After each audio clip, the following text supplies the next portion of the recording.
A short time ago, the United States military began major combat operations in Iran.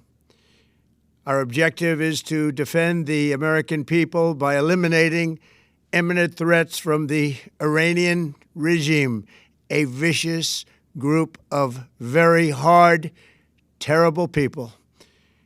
Its menacing activities directly endanger the United States, our troops, our bases overseas, and our allies throughout the world. For 47 years, the Iranian regime has chanted death to America and waged an unending campaign of bloodshed and mass murder, targeting the United States, our troops, and the innocent people in many, many countries. Among the regime's very first acts was to back a violent takeover of the U.S. Embassy in Tehran, holding dozens of American hostages for 444 days. In 1983, Iran's proxies carried out the Marine barracks bombing in Beirut that killed 241 American military personnel.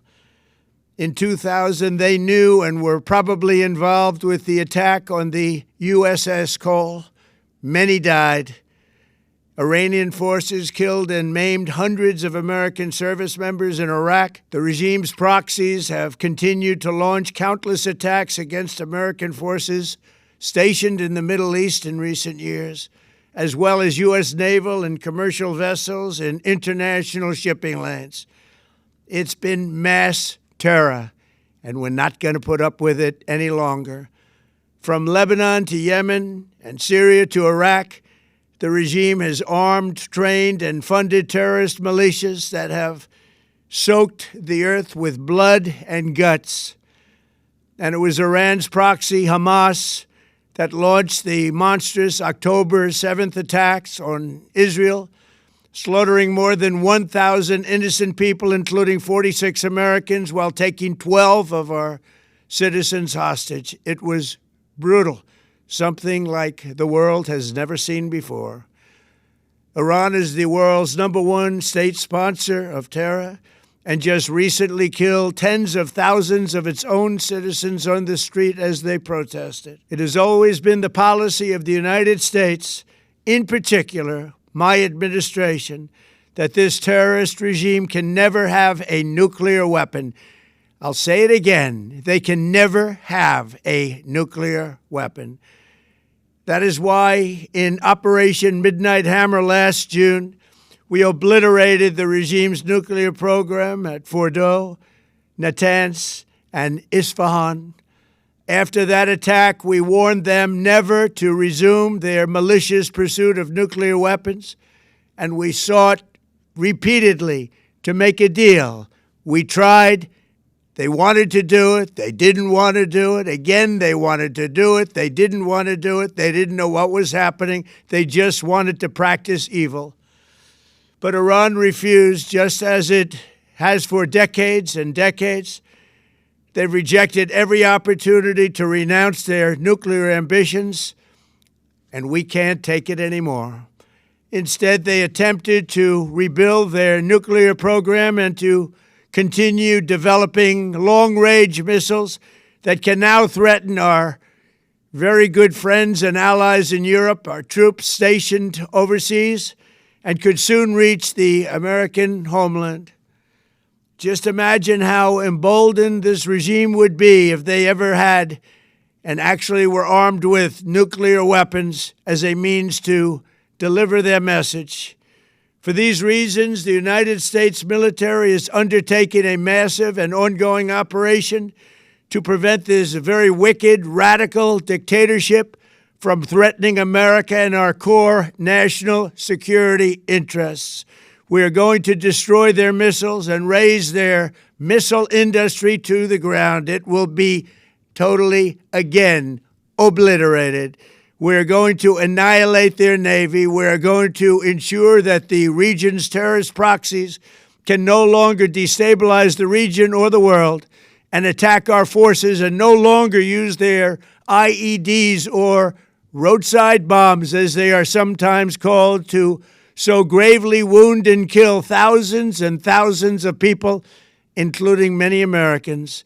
and we will ensure that Iran does not obtain a nuclear weapon. It's a very simple message. They will never have a nuclear weapon. This regime will soon learn that no one should challenge the strength and might of the United States Armed Forces. I built and rebuilt our military in my first administration, and there is no military on earth even close to its power, strength, or sophistication. My administration has taken every possible step to minimize the risk to U.S. personnel in the region. Even so, and I do not make this statement lightly, the Iranian regime seeks to kill. The lives of courageous American heroes may be lost, and we may have casualties. That often happens in war. But we're doing this not for now. We're doing this for the future, and it is a noble mission. We pray for every service member as they selflessly risk their lives to ensure that Americans and our children will never be threatened by a nuclear-armed Iran.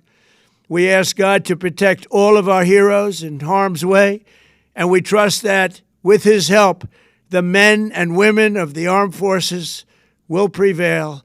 We have the greatest in the world, and they will prevail. To the members of the Islamic Revolutionary Guard, the armed forces, and all of the police, I say tonight that you must lay down your weapons and have complete immunity, or, in the alternative, face certain death.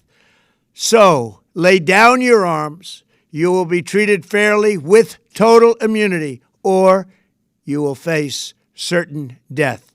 Finally, to the great, proud people of Iran, I say tonight that the hour of your freedom is at hand. Stay sheltered. Don't leave your home. It's very dangerous outside. Bombs will be dropping everywhere. When we are finished, take over your government. It will be yours to take. This will be probably your only chance for generations. For many years, you have asked for America's help, but you never got it. No president was willing to do what I am willing to do tonight. Now you have a president who is giving you what you want. So let's see how you respond. America is backing you with overwhelming strength and devastating force. Now is the time to seize control of your destiny and to unleash the prosperous and glorious future that is close within your reach. This is the moment for action. Do not let it pass. May God bless the brave men and women of America's armed forces. May God bless the United States of America. May God bless you all. Thank you.